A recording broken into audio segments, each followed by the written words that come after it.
The story of Koko, a town of trade, tragedy, and triumph. Long ago, in the heart of the Niger Delta, where the winding Benin River met the vast Atlantic, there lay a town called Koko.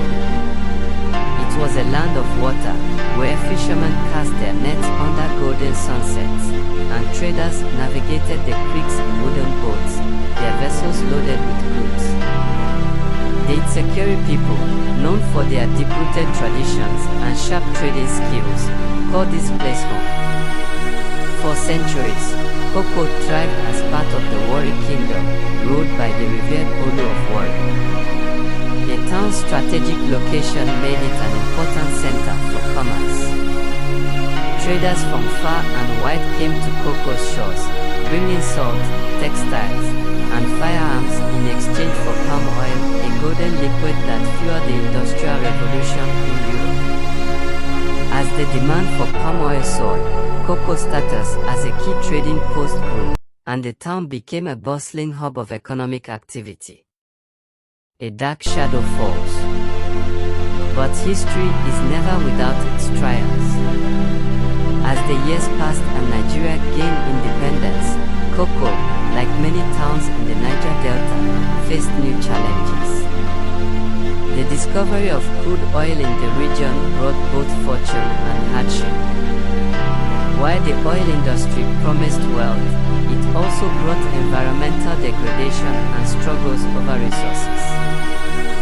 Still, Koko's people remained resilient, adapting to the changing times. Then came the year 1987, a year that would forever mark Koko's history. One day, large metal barrels arrived at the town's port, brought in by foreign ships under the cover of secrecy. The containers were placed in a rented storage space, their true nature unknown to most of the townspeople. At first, there was little cause for concern. But soon, an eerie smell filled the air, stinging the noses and throats of those who lived nearby. Days turned into weeks, and strange illnesses began to spread. People complained of headaches, nausea, and skin irritations. Some even collapsed without warning. Fear gripped the town as word spread that something was terribly wrong. Eventually, investigations uncovered a shocking truth: the barrels contained toxic waste, illegally shipped from Italy. Koko, a peaceful town known for trade and tradition, had unknowingly become a dumping ground for hazardous chemicals. The fight for justice. The discovery sent shockwaves through Nigeria and the world. How had such dangerous waste ended up in Koko? Who had allowed it? The people demanded answers, and soon their voices were heard. The Nigerian government took swift action, condemning the illegal act and enforcing strict environmental laws to prevent such an atrocity from happening again. International outrage followed, leading to global discussions on environmental justice and the exploitation of developing nations.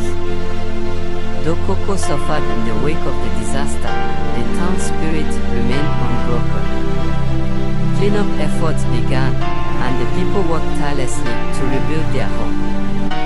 The toxic waste scandal became a turning point, not just for Koko but for Nigeria as a whole. It led to stricter regulations on hazardous waste disposal and greater awareness of environmental protection. A town reborn. Today, Koko stands as a symbol of resilience. While the scars of the past remain, the town continues to grow and evolve. The port remains a vital gateway for trade, and the Itsekiri culture thrives through festivals, music, and storytelling. Fishermen still sail out at dawn, just as their ancestors did, and markets buzz with a lively exchange of goods.